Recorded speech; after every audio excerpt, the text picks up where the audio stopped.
Hello students, so in this video we are going to cover the topic of hyperbola. Hyperbola revision करेंगे.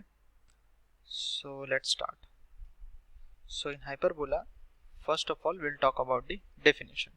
So focus directrix property and a general 2-degree equation. With respect to that hyperbola को कैसे understand करेंगे, first we'll see that. So for a 2-degree equation, and that 2-degree equation we have written in parabola as well as in ellipse. So for a 2-degree equation to represent hyperbola, what is the condition? First of all, the value of delta. Delta क्या होना चाहिए? Delta should not be equal to 0. And the value of h square should be greater than AB. Now what is this delta and what is this h square greater than AB? This should be understood. जो parabola में भी discuss हुआ था, ellipse में भी हुआ था. So again that equation I am not writing. Then from the point of view of focus directrix property. So focus directrix property से हमने क्या लिखा था कि the ratio PS upon PM should be equal to constant, right? Tricks property हमने लिखा था the ratio PS upon PM should be equal to a constant, and that constant हमने बोला था E, which is eccentricity. और in the case of hyperbola ये eccentricity greater than 1 होता है. इसका मतलब अगर हम एक डायरेक्ट्रिक्स को कंसिडर करें, ये पॉइंट P, इसका perpendicular distance from this line PM और ये फोकस S, ये जो रेशियो होगा PS अपॉन PM, ये अगर ग्रेटर देन 1 आ जाएगा तो P will represent a hyperbola, that is locus of P is a hyperbola. Fine. अब ये हाइपरबोला कैसे बनेगा वो भी विल ड्रॉ इट. सो आ जाते हैं थर्ड पॉइंट पे, that is standard equation. What is the standard equation of hyperbola? So the standard equation of hyperbola is x square upon a square minus y square upon b square equal to 1. This is the standard equation for a hyperbola. Now here we are not writing the condition कि a greater than b या a less than b. That is not here. वो ellipse में लिखा था हमने, ठीक है. So this is the standard equation. The only difference is कि ellipse में प्लस आता था, यहाँ माइनस आ गया. Now let's draw this. इस ellipse को हम पहले graphically represent कर लेते हैं और फिर with respect to that all the terms को define करेंगे. So this drawn over here is a hyperbola. Y axis, x axis, ठीक है. ये जो blue में बना है, this is the hyperbola, ठीक है. This is origin. Now ये dotted pink lines क्या represent करिए, we'll discuss that. So यहाँ पे the focus, the important part is focus. तो foci कौन सा होता है? This point over here is the one focus, this is the second focus. इसको हम बोल देते हैं S1, इसको बोल देते हैं S2. So what are the coordinates of foci? सबसे पहले हम लिख लेते हैं what is foci. So foci are for this ellipse, that is S1 comma S2, and whose coordinates are plus minus AE comma 0, plus minus AE comma 0. Fine. Then after foci the important part is directrix. तो यहाँ पे directrix will be a line over here. This is the first directrix and this is the second directrix.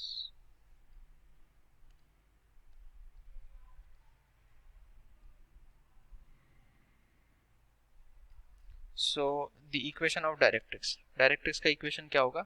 The directrix equation will be x equals to plus minus a by e.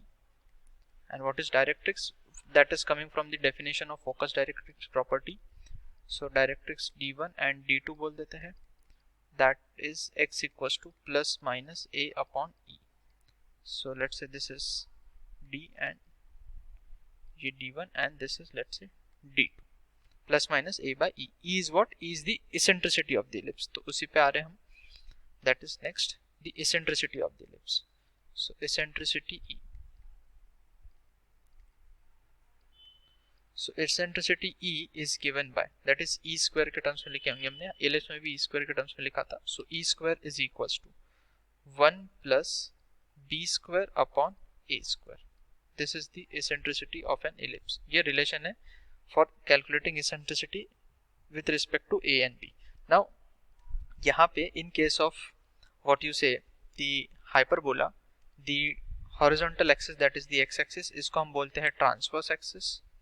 This is known as transverse axis, and this line which is the vertical line is known as conjugate axis. Conjugate axis. These are the terms we use for hyperbola. Fine. Now तो यहाँ पे जो eccentricity का relation लिखा हुआ है e square is equal to 1 plus b square upon a square, इसी को हम इस तरह से भी याद रख सकते हैं, that is by shifting the terms and all. तो no need to write that, but we can definitely write this as e square is equal to 1 plus conjugate axis. B is nothing but representing the conjugate axis, अभी में हमने discuss किया, and a is nothing but the transverse axis, and obviously square of that. ठीक है. Now what are a and b in this figure? तो as you can see, this point will be the vertex of the hyperbola. This will be a comma 0, and this will be the other vertex minus a comma 0. Now where is b 0 comma b? So 0 comma b would be somewhere on this conjugate axis. अब यहाँ पे intersect नहीं कर रहा है, so this will be the point 0 comma b and 0 comma minus b. And as usual, ये जो origin होगा, this will be the center of the hyperbola. ठीक है. Now let's come to the next part. Next definition जो important है, that is related to ends of latus rectum. Now what is latus rectum? Double ordinate perpendicular to the axis. So in this case, the latus rectum would be passing through focus and perpendicular to it. So अगर हम latus rectum को draw करना चाहें, so this is that latus rectum we are talking about. यहाँ पे इस तरह से latus rectum आ जाएगा. This is S1. ठीक है, ये S1 है यहाँ पे. Now पॉइंट्स को नाम दे देते हैं, let's say L1, this is L1 dash, और यहाँ पे नाम दे दिया हमने L2 एंड L2 डैश. सो इनके कोऑर्डिनेट्स देख लेते हैं, that is ends of latus rectum. So ends of latus rectum के कोऑर्डिनेट्स हो जाएंगे L1 comma L1 dash, then L2 and L2 dash. So these are equal to plus minus, focus से पास हो रहा है तो plus minus a comma plus minus b square upon a. These are the ends of latus rectum. A e comma तो पता ही है, focus से पास हो रहा है. अब ए को अगर तुम इक्वेशन ऑफ हाइपरबोला में रखोगे तो ये वाई कोऑर्डिनेट आ जाएगा.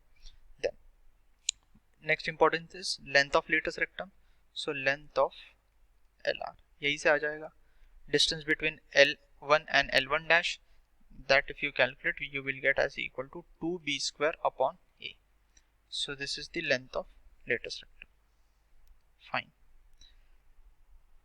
Okay, so these are the basic terms, और यहाँ पे standard equation लिखा हुआ है, और जितने important terminologies थी वो लिख दी मैंने. And in detail हमने parabola में बाकी terms discuss की थी, double ordinate and all those axes.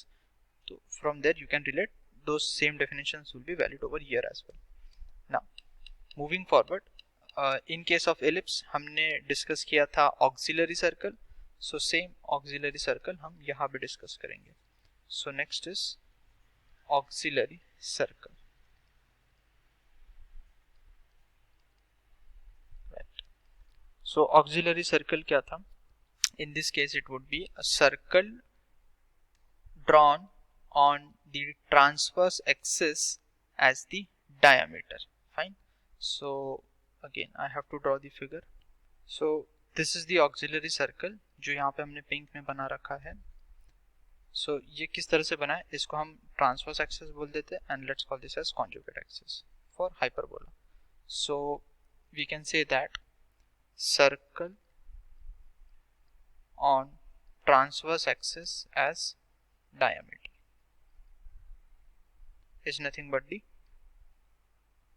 Auxiliary circle. अब इस ऑक्सिलरी सर्कल की इक्वेशन क्या होगी? We can easily understand. ये क्या है? a, 0 and this is minus a comma 0 with respect to the standard equation of hyperbola जो हमने ऊपर लिखा था। नाउ सो इस इक्वेशन सर्कल का इक्वेशन क्या हो जाएगा, सेंटर तो ओरिजिन है, so the equation of auxiliary circle will be x square plus y square equal to a square. This is the equation of an auxiliary circle. Fine, now ये equation आ गया। अच्छा, यहाँ पे हमने इन लाइंस को नहीं लिखा था, इन लाइंस को क्या बोलते हैं, दीज आर नोन एज असिम्प्टोट्स। असिम्प्टोट्स का मतलब क्या, लाइन विच इज मीटिंग और touching the hyperbola at infinity, that is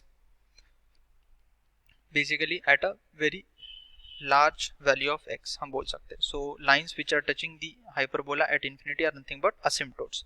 इनका इक्वेशन कैसे लिखेंगे that we'll see after some time, but अभी के लिए मैंने यहाँ पे सिर्फ नाम लिख दिया, these are asymptotes। okay, so यहाँ पे हमने ऑक्सिलरी सर्कल लिख दिया ना। अब ऑक्सिलरी सर्कल के रिस्पेक्ट में हम आगे का क्या डिस्कस कर सकते हैं, दैट इज पैरामेट्रिक पॉइंट, जैसे हमने इलिप्स में भी डिस्कस किया था parametric point. So in this case parametric point को कैसे रिप्रेजेंट करेंगे, so let's write that parametric point. So how do we assume any parametric point on hyperbola, वो लिख लेते हैं, that we write as p a sec theta comma b tan theta. a sec theta comma b tan theta is a parametric point। now need to understand कि ये parametric point कैसे आएगा। so हम क्या करेंगे, ये जो सेंटर है of the hyperbola, तो auxiliary circle पे मैंने कोई point ले लिया, let's say this is the point, यहाँ से मैंने इसको join कर दिया, so this angle will be theta। अब इस point पे मैंने एक tangent draw किया, I am drawing a tangent over here, ठीक है। now this tangent at this point will intersect the transverse axis। अब ये ट्रांसवर्स एक्सिस को जहां पे भी इंटरसेक्ट करेगा उसके रिस्पेक्ट में I will draw a perpendicular line, ये परपेंडिकुलर लाइन बना दी, ठीक है, this is the perpendicular line.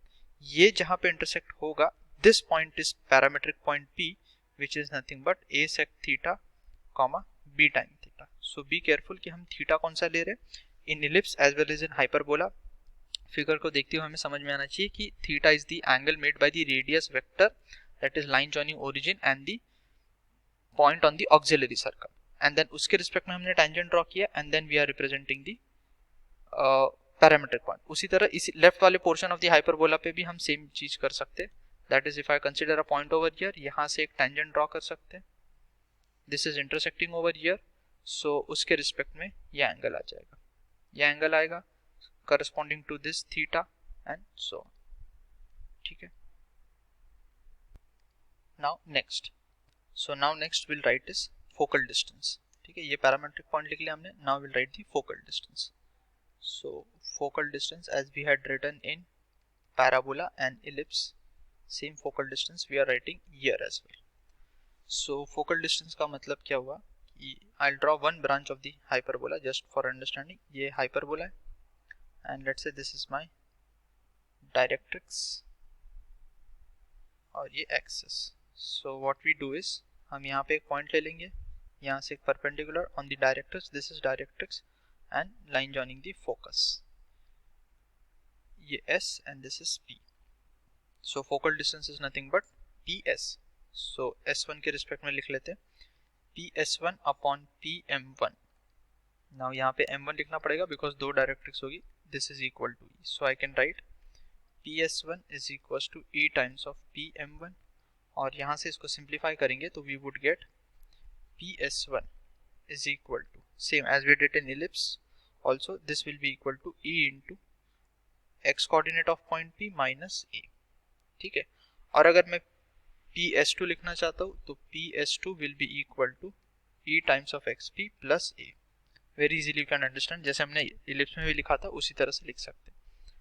so this PS1 and PS2 is the, what you say, the focal distance। now if I add these up, ठीक है, अगर मैं इनको ऐड कर दूंगा, that is PS1 plus PS2, that is the focal add नहीं sorry subtract कर देंगे तो क्या मिलेगा, we will get PS1 minus PS2 is equals to 2 times of A। So this is an important result for hyperbola, and here I would put mod, because if I do ps1 minus ps2 or ps2 minus psn, I would get 2a or minus 2a. So I put a mod over here. Now यहाँ से हम hyperbola को define कर सकते हैं, that for hyperbola को किस तरह से define कर सकते हैं, locus of any point on hyperbola or locus of any point for which the difference of focal distances will be a constant. इस तरह से define कर सकते हैं for hyperbola, because ps1 minus ps2 equal to 2a represent this. ellipse के case में हमें result क्या मिला था, ps1 plus ps2 is equals to 2a. ठीक है, fine. So this is the basic idea of hyperbola. अब in hyperbola there is something called conjugate hyperbola, right? So that is important, which is next, conjugate hyperbola. So अब हम discuss कर लेंगे conjugate hyperbola and as well as the asymptote. तो पहले conjugate hyperbola लिखे. So what is conjugate hyperbola? कि for the standard hyperbola जो अभी हमने डिस्कस किया, उसके लिए अगर हमने ट्रांसवर्स एक्सिस और conjugate एक्सिस को रिप्लेस कर दिया, in the sense the conjugate hyperbola for a given hyperbola is nothing but a hyperbola for which transverse axis and conjugate axis are conjugate axis and transverse axis of the given hyperbola. So I will write this. Thing is that conjugate hyperbola, ch मतलब conjugate hyperbola of a given hyperbola. किसी भी given hyperbola का conjugate hyperbola कैसे define करेंगे? So of a given hyperbola is a hyperbola for which the transverse axis and conjugate axis are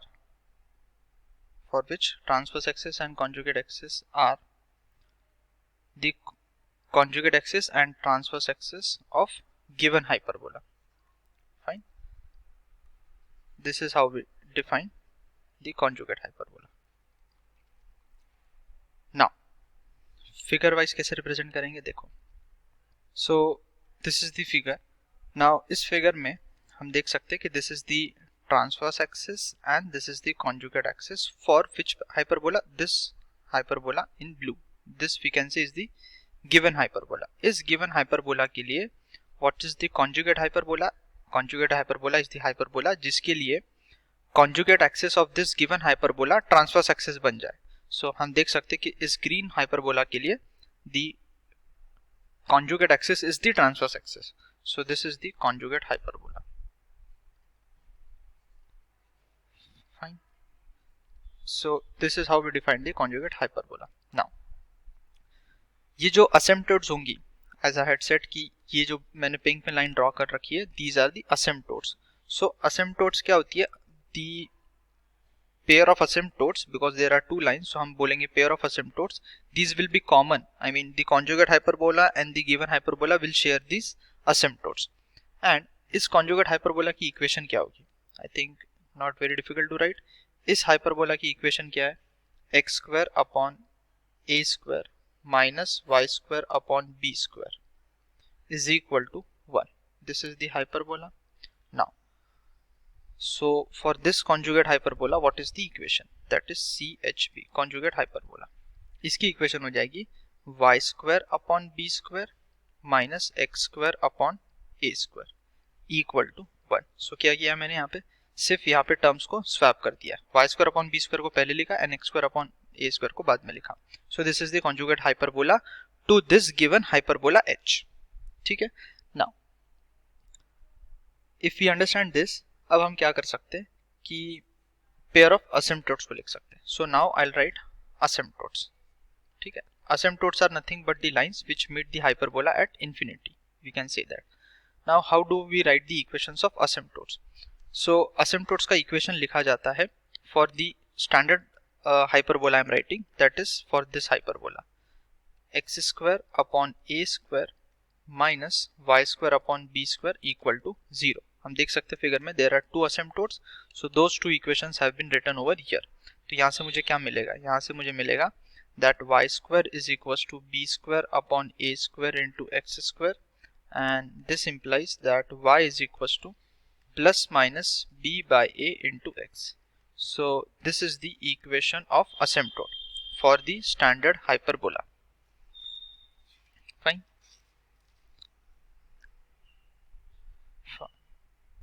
Now अगर हम equations of hyperbola को देखेंगे, जैसे यहाँ पे this is the hyperbola, ठीक है, फिर इसके कॉन्जुगेट हाइपरबोला की इक्वेशन को देखें और जो पेयर ऑफ असिम्पटोट्स है उसकी इक्वेशन को देखें. सो वी कैन सी ये पेयर ऑफ असिम्पटोट मैं यहाँ ये बोल रहा हूँ because some similarity we can observe कि लेफ्ट हैंड साइड देखो यहाँ पे सेम दिख रहा है, यहाँ पे सिर्फ रिवर्स हो चुका है. So observing this I can note one thing कि मान लो मुझे एक हाइपरबोला गिवन है.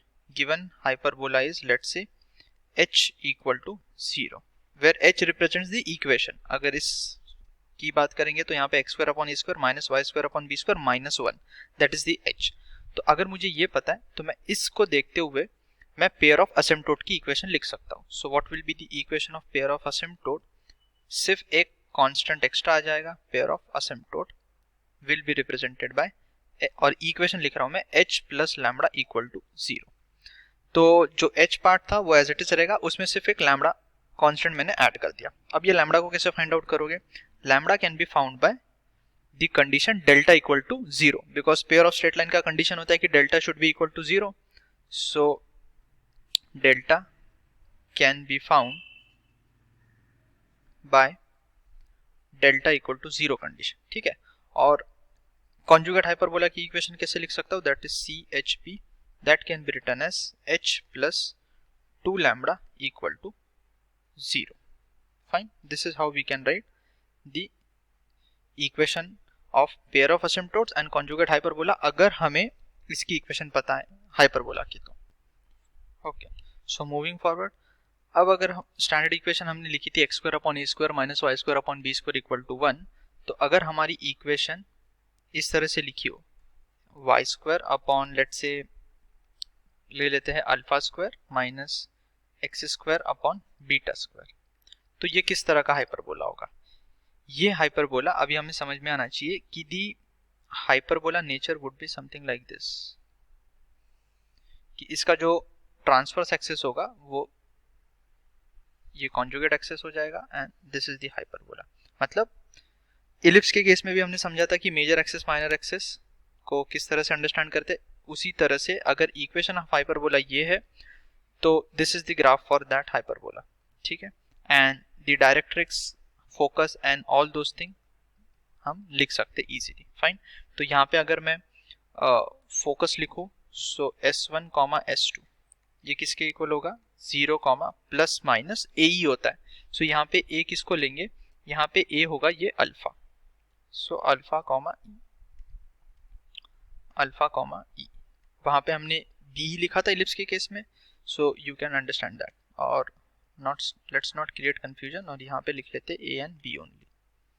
So this is b square, this is a square. So यहाँ पे आ जाएगा BE, और लेंथ ऑफ लेटर सेक्टम लिखना होगा तो जस्ट लिख दिया मैंने कि length of latus rectum important होता है. So that is 2 times of a square upon b. ठीक है, डायरेक्ट्रिक्स का क्या होगी यहाँ पे? This would be the directrix and this would be the directrix. That is y is equal to b upon e, and यहाँ पे हो जाएगा y is equal to minus b upon e. Okay, now अगर हम hyperbola और conjugate hyperbola की इसेंट्रिसिटीज को relate करें so we would get a relation. ठीक है, क्या रिलेशन आता है वो देख लेते हैं. सो let's say the hyperbola given to me is x square upon a square minus y square upon b square equal to 1. ठीक है, तो इसका कॉन्जुगेट हाइपरबोला क्या हो जाएगा? CHP that would be y square upon b square minus x square upon a square. This would be the conjugate hyperbola. Now इसकी eccentricity मान लेते हैं E1, तो E1 स्क्वायर को क्या लिख सकता हूँ मैं? 1 plus b square upon a square. ठीक है, और यहाँ से मैं क्या लिख सकता हूँ इसेंट्रिसिटी? इसकी इसेंट्रिसिटी को मान लेते हैं E2. So E2 square I can right 1 plus a square upon b square. ठीक है, यू शुड अंडरस्टैंड कि मैं a square upon b square क्यों लिख रहा हूँ, वो इसेंट्रिसिटी में ऊपर समझाया था मैंने. So this is nothing but equal to a square plus b square upon a square, और यहाँ से आ जाएगा b square plus a square upon b square. Fine. Now अगर मैं ये क्वांटिटी लिखूं that is 1 upon e1 square plus 1 upon e2 square. So figures यहाँ पे जो हमने यहाँ पे फॉर्मुलेशन किया वहां से देखो, you will get this relation that is equal to 1. So this is the relation between the eccentricities of hyperbola and its conjugate. जहाँ पे e1 e2 क्या लिख लेते, e1 and e2 are eccentricities of hyperbola and its conjugate. ठीक है, fine. So these are the important things with respect to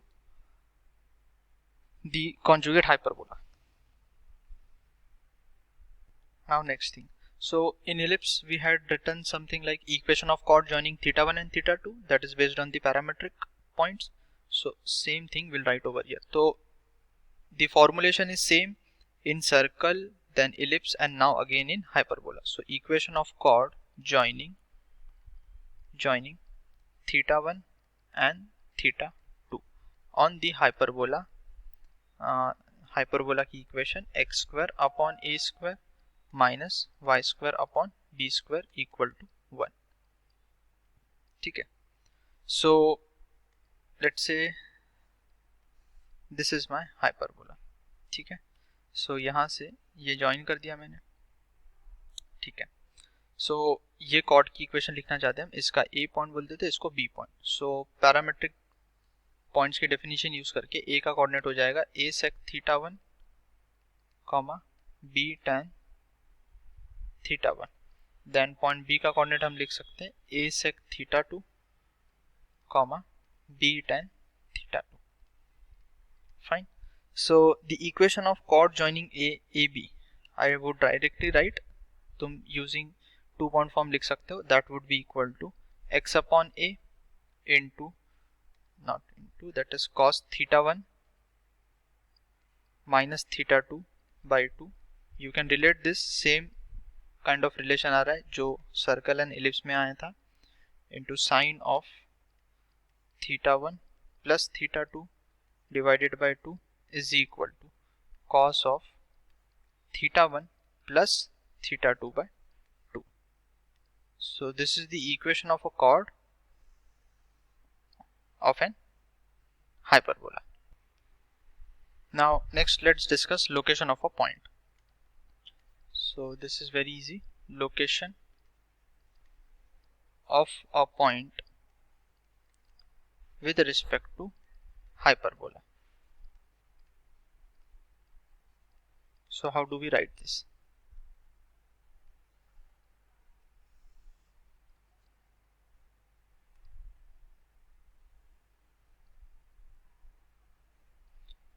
So this is my hyperbola. Now whether the point we are talking about वो hyperbola के अंदर lie करता है, बाहर lie करता है, और on the hyperbola according to that we can understand. अगर वो बाहर lie कर रहा होगा, so in this case we would get the condition s1 is less than 0. यहाँ पे मिलेगा s1 equal to 0, and if the point is lying inside the hyperbola तो मिलेगा s1 greater than 0. So be careful कि हम condition क्या लिख रहे हैं, s1 greater than 0 if the point is inside the hyperbola. So the equation of hyperbola we have is x square upon a square minus y square upon b square is equal to 1. So for this s1 if I define, that is x1 square upon a square minus y1 square upon b square minus 1. So with respect to this s1 हम लिख रहे हैं कि किस तरह से हमने points को डिफाइन किया. सो अगर पॉइंट यहाँ पे होगा तो उसके लिए हमें मिलेगा s1 greater than 0. Now let's come to the important discussion of line and a hyperbola. कि एक लाइन है और हाइपरबोला, तो उसके बीच में क्या क्या हो सकता है. So line and hyperbola. So hyperbola की इक्वेशन ले लेते हैं, standard equation which is x square upon a square minus y square upon b square is equal to 1, and line की equation L as usual y equal to mx plus c. Now again depending upon कि इनको solve करेंगे तो अगर quadratic बनेगी, फिर से y equal to mx plus c यहाँ सब्स्टिट्यूट करेंगे तो we would get a quadratic. So case 1 कि if the discriminant is greater than 0, तो ग्रेटर देन 0 होगा तो क्या होगा, line will intersect the hyperbola, line will intersect hyperbola. Fine, case 2 पे आ जाते हैं। केस 2 में क्या होगा कि मान लो कि the discriminant is less than 0, तो line will not intersect the hyperbola. ठीक है, एंड द इंपॉर्टेंट केस 3 कि अगर d इक्वल टू 0 हो जाए, तो if the value of discriminant is equal to 0 then line will be tangent to hyperbola, will be tangent to hyperbola। और अगर ये हाइपरबोला को टेंजेंट है लाइन, तो what is the condition, that condition we get is c square is equal to a square m square minus b square, in case of ellipse plus b square मिला था, hyperbola के case में minus, so this is nothing but the tangency condition कि for any line y equal to mx plus c to be tangent to the hyperbola, c square should be equal to a square m square plus b square. और फिर यहां से हम equation of tangent लिख सकते हैं। और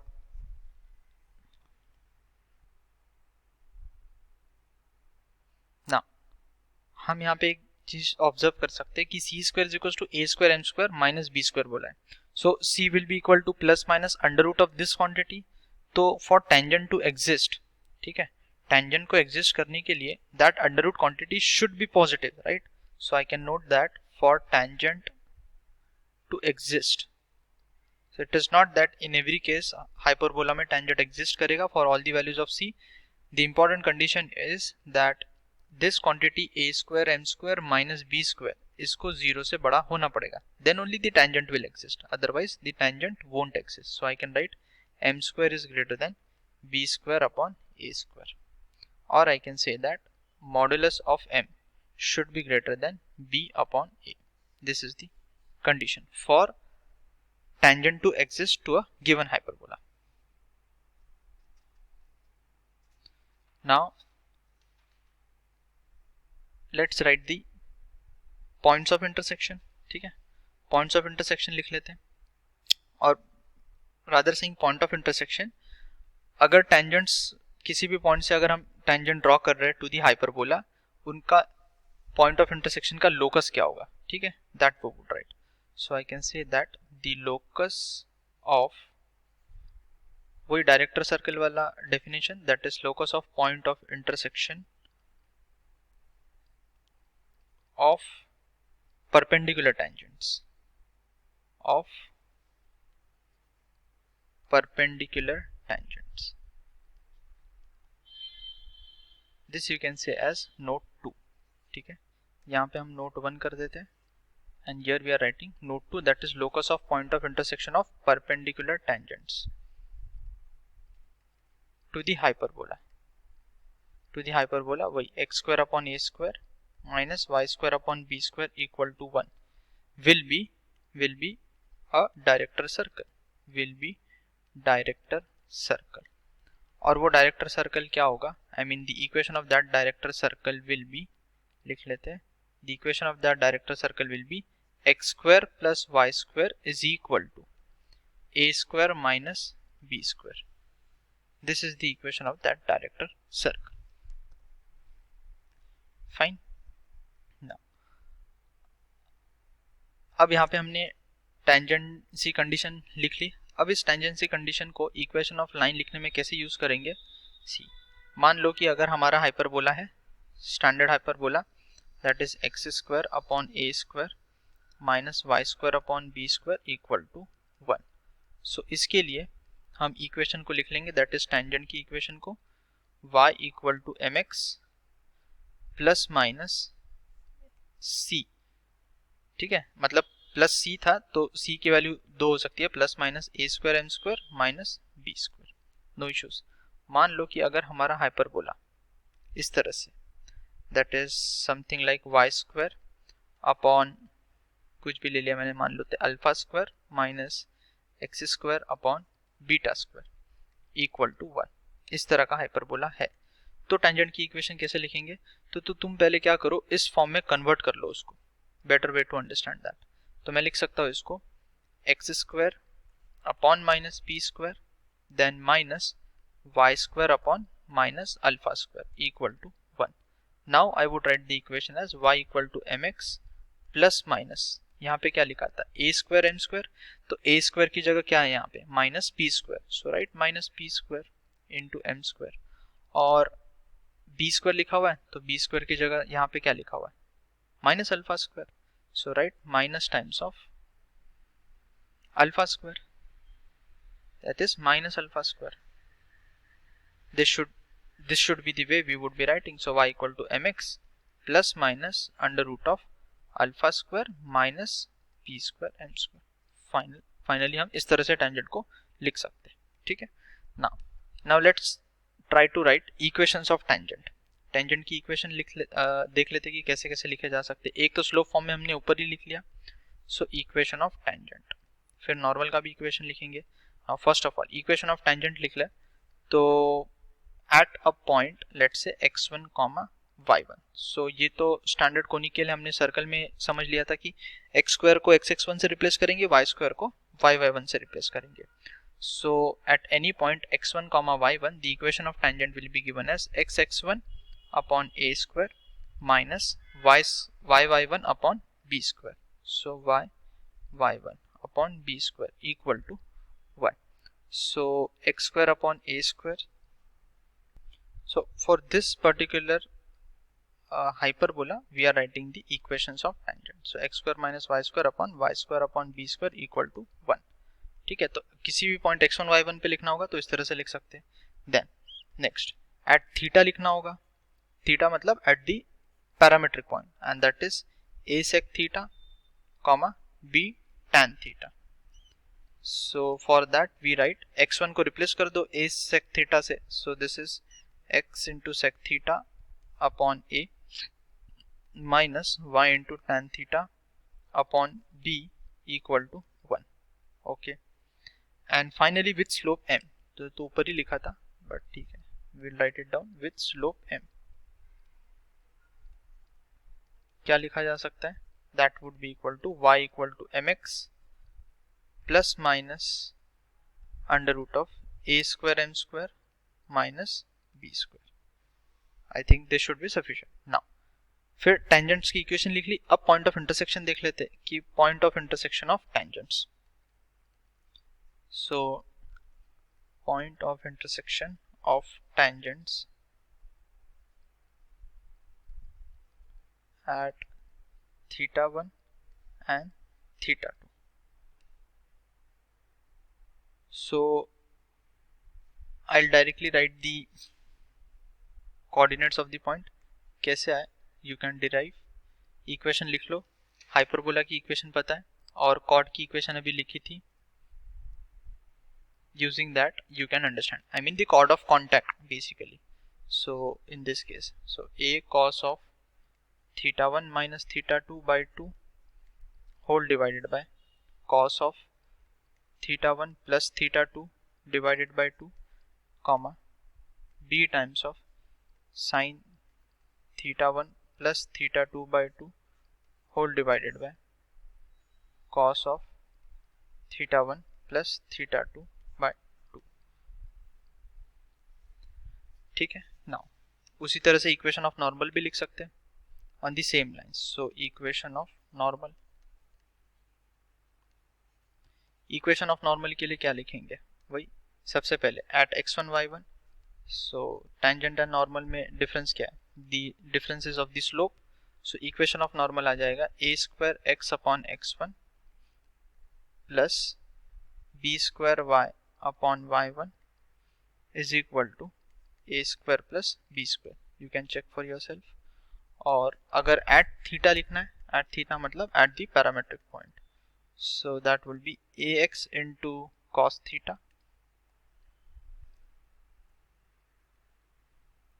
then plus by into cot theta is equal to a square plus b square, ये आ जाएगा। कुछ भी नहीं करना है, ये जो टेंजेंट की इक्वेशन लिखी थी यहाँ से स्लोप उठा लो और वहां पे नॉर्मल की इक्वेशन में पॉइंट तो सेम रहेगा, स्लोप के लिए -1 अपॉन स्लोप ऑफ टेंजेंट कर दो, you will get the equations.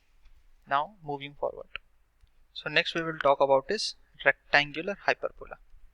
ठीक है, this is a special type of hyperbola you can say. तो rectangular hyperbola, now any hyperbola will be called rectangular hyperbola when. ठीक है, किसी भी हाइपरबोला को रेक्टेंगुलर हाइपरबोला कब बोलेंगे, जब उसकी asymptotes will be mutually perpendicular. So hyperbola is called, RH भी लिख लेता हूं, that is rectangular hyperbola if its asymptotes are mutually perpendicular. Fine, ठीक है, म्यूचुअली परपेंडिकुलर होना चाहिए asymptotes. Also the value of A should be equal to B. Also A should be equal to B. That is A equal to B का मतलब क्या हुआ कि the conjugate axis is nothing but the transverse axis. CA is the conjugate axis is nothing but the transverse axis. और जो eccentricity E है that should be equal to √2. eccentricity √2 होना चाहिए. ठीक है, और जो conjugate hyperbola होगा इसका conjugate hyperbola will also be rectangular hyperbola. ठीक है, conjugate hyperbola मतलब ट्रांसवर्स एक्सिस और कॉन्जुगेट एक्सिस को इंटरचेंज करेंगे. So in this case since these are equal, तो conjugate hyperbola will also be rectangular hyperbola. ठीक है, और rectangular hyperbola is the only case in which case, मतलब जो हाइपरबोला होगा और कॉन्जुगेट हाइपरबोला होगा उनकी इसेंट्रिसिटीज इक्वल हो जाएंगी. ठीक है, fine. Now if you understand this तो इक्वेशन लिख लेते हैं.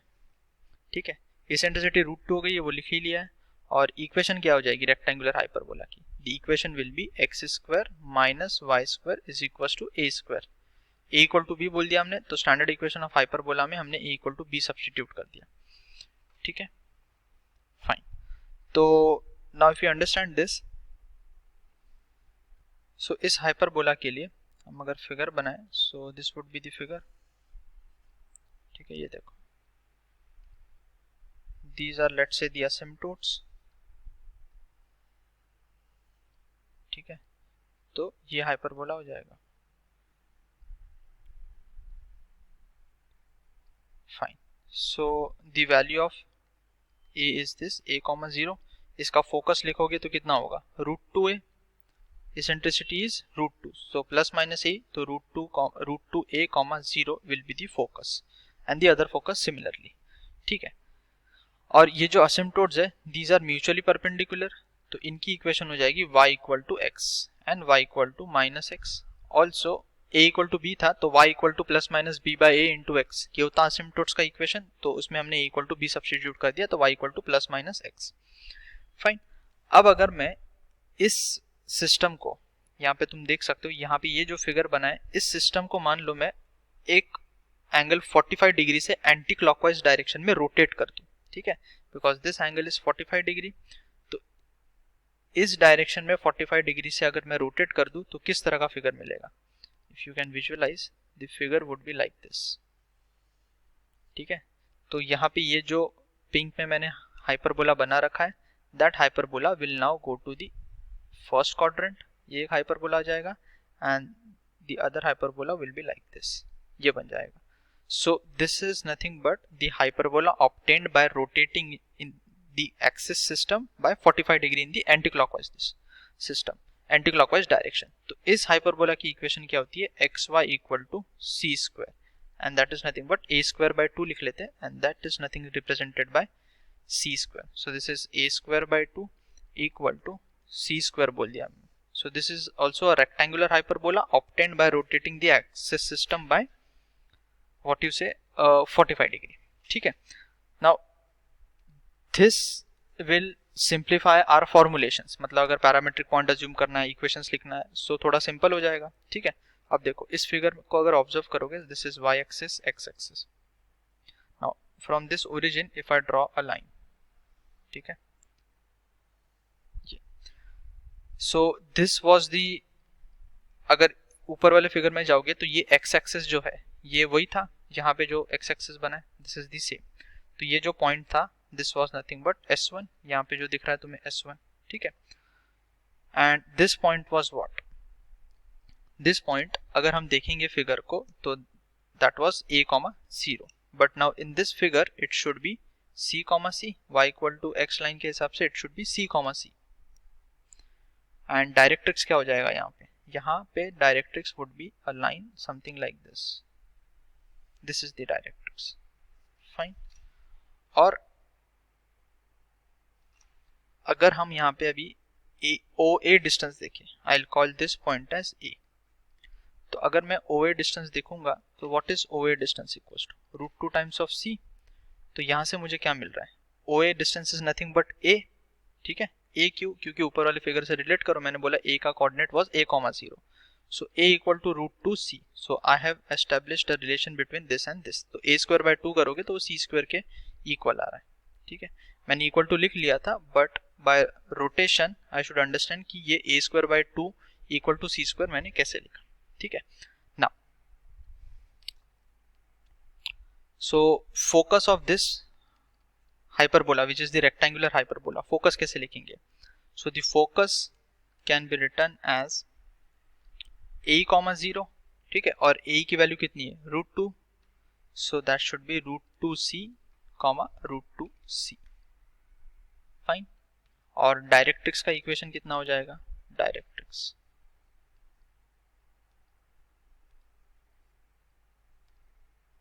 for this hyperbola the directrix equation will be x plus y equal to √2 times of c. x plus y equal to √2 times of c will be the equation of directrix. Fine, that is shown over here. Okay, similarly other directrix भी लिख सकते हैं. अब parametric point लिखना चाहूँ मैं इस hyperbola पे, so now I can assume the parametric point in terms of t, जैसे हमने पैराबोला में किया था. So since the equation is xy equal to c², so I can say that the parametric point can be assumed as ct, c upon t. कैसे लिखा ct, c upon t, इस equation को में देखो substitute करके कि x equal to ct रखोगे तो y equal to c upon t मिलेगा, ठीक है. और बाकी जो प्रॉपर्टीज होगी इस हाइपरबोला की, those will be similar to x² minus y² equal to a². x² minus y² equal to a² was the rectangular hyperbola. फिर हमने इसको थोड़ा सिंप्लीफाई करने के लिए xy equal to a²/2 या equal to c² कैसे लिखा, by rotating this hyperbola by anti-clockwise direction, that is in anti-clockwise direction by an angle of 45 degree, ठीक है. Now for this hyperbola I can also write the equation of chord. now जैसे मुझे parameter t मिल गया तो things become little easy. तो अगर मैं इस हाइपरबोला के लिए इक्वेशन ऑफ कॉर्ड लिखना चाहूँ, ठीक है, सो कैसे लिखा जाएगा, ये मान लेते a point t1 and this point is b, let's say t2, ठीक है. So equation of this chord AB, तो लिख लेते हैं हम यहाँ पे, what we are trying to write is equation of chord, equation of chord joining t1 and t2. So that will be y minus c upon t1 is equal to c upon t2. I think मैं directly लिख लेता हूँ जो equation आएगा.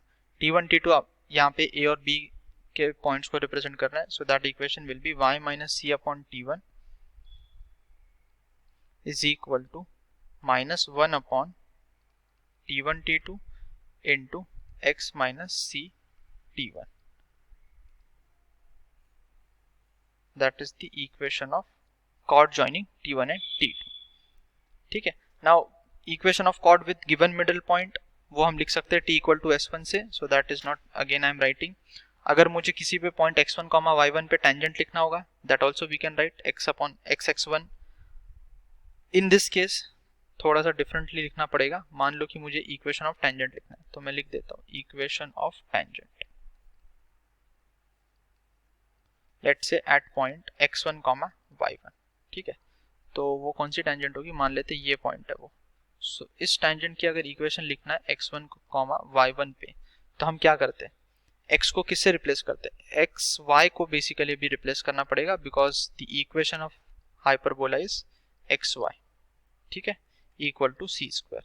सो to write the equation of tangent that is t equal to 0, हम क्या करेंगे, x y को रिप्लेस करेंगे x x1 plus y y1 by 2 equal to c square. और इसको थोड़ा सिंप्लीफाई करोगे तो I think you would get, देखो ये आ जाएगा x x1 plus y y1 is equal to 2 times of c square.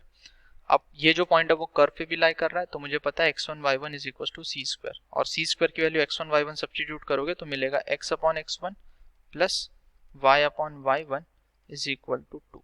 So this is the equation of the tangent at any point x1, y1। अब parameter t substitute कर दो तो tangent और आ जाएगा, आई मीन सिंपल फॉर्म में आ जाएगा in terms of parameter t।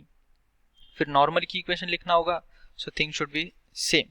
ठीक है, so that I am not writing. ठीक है, यहाँ पे एक इंपॉर्टेंट जो अंडरस्टैंडिंग रिक्वायर्ड होनी चाहिए that is with respect to normal, तो मैं वो डिस्कस कर लेता हूँ। ठीक है, एंड दैट इज कि अगर मान लो ये हाइपरबोला है, रेक्टेंगुलर हाइपरबोला। ठीक है, now there is a tangent, sorry tangent बोल रहा हूँ, नॉर्मल, ये नॉर्मल है।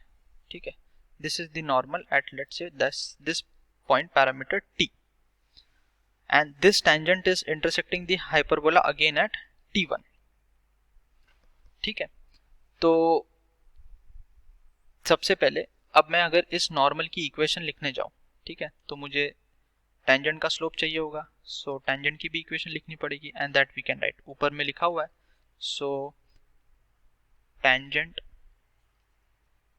एट t पॉइंट पे टेंजेंट लिख दूं तो कितना आएगा, x upon x1 that is nothing but ct plus y upon y1 that is c by t is equal to t is equal to 2, इस इक्वेशन से लिखा हुआ है। So I would get x upon t is equal to, sorry, plus yt equal to 2c, यह आ जाएगा, this is t। सो यहाँ से मुझे स्लोप पता चल जाएगा टेंजेंट का, तो I can write equation of normal. So equation of normal वो कितना हो जाएगा, y minus c by t that is the point, और equation of, sorry slope of normal कितना हो जाएगा, यहां से तुम देखो what is the slope of tangent, slope of tangent is t square. ठीक है, सो t स्क्वायर अगर स्लोप ऑफ टेंजेंट है तो नॉर्मल का स्लोप हो जाएगा -1 अपॉन t स्क्वायर। नो, उल्टा लिख दिया मैंने, slope of tangent is -1 upon t square, minus times coefficient of x upon coefficient of y, तो -1 by t square. So slope of normal will be t square. ठीक है, so this is t square into x minus c t, x minus c t आएगा, तो इसको simplify करोगे तो you would get t y minus c is equal to t cube into x minus c t. ठीक है, fine. So what I want to say is कि अगर यहाँ पे मैंने नॉर्मल ड्रॉ कर लिया और वो नॉर्मल आगे जाके फिर से इंटरसेक्ट कर रहा है हाइपरबोला को एट पॉइंट t। ठीक है, तो now what I can do is कि अगर मुझे ये पॉइंट निकालना है दैट इज बेसिकली t1 के करस्पॉन्डिंग। ठीक है, so that point we can calculate. So corresponding to that point मान लेते कि दिस विल पास थ्रू, ये हाइपरबोला को जाके फिर से इंटरसेक्ट करेगा। What is that point, t1 parameter लिया था मैंने, and corresponding to t1 parameter coordinates कितने हो जाएंगे, coordinates will be ct1 c by t1। सो अगर तुम इसमें y की जगह और x की जगह ये कोऑर्डिनेट पुट करोगे तो what you would get is, तुमको मिलेगा आगे जाके that t1 will be equal to -1 upon t cube. So अगर एक नॉर्मल ड्रॉ किया है मैंने एट पॉइंट t, वो फिर से जाके हाइपरबोला को इंटरसेक्ट कर रहा है, तो t1 and t में I get this particular relation. That is the idea. And corresponding to this you can see what is the coordinate. ठीक है, यहाँ पे t1 को substitute कर दो तो you will get the coordinates. Now one more important thing I can see from here, जैसे हमने पैराबोला में देखा था कि किसी भी पॉइंट से we can draw 3 normals at max. ठीक है, now if you see this particular equation, so corresponding to this equation मैंने बोल दिया कि if this normal it passes through h comma k. So मैं ये समझने की कोशिश कर रहा हूँ कि हाइपरबोला को मैं कितनी नॉर्मल बना सकता हूँ एक पॉइंट से. सो अगर इसको h comma k से मैंने पास करवाया तो what I would get tk minus c is equal to t cube into h minus ct. ठीक है, इसको सॉल्व करो, आई मीन इसको सिंप्लीफाई करो तो you would get c into t to the power of 4 minus h t cube then plus kt minus c equal to 0. तुम्हें दिख रहा है यहाँ पे कि this is a 4 degree equation in t. सो इसका मतलब इसके 4 रूट हो जाएंगे, t1, t2, t3 and t4. So this explains कि for this hyperbola I can draw 4 tangents. So I can say therefore 4 normals can be drawn from h comma k. h comma k से कोई भी point होगा h comma k जहां से हम 4 normals to the hyperbola draw कर सकते हैं. So I think this should be the discussion of hyperbola. ठीक है,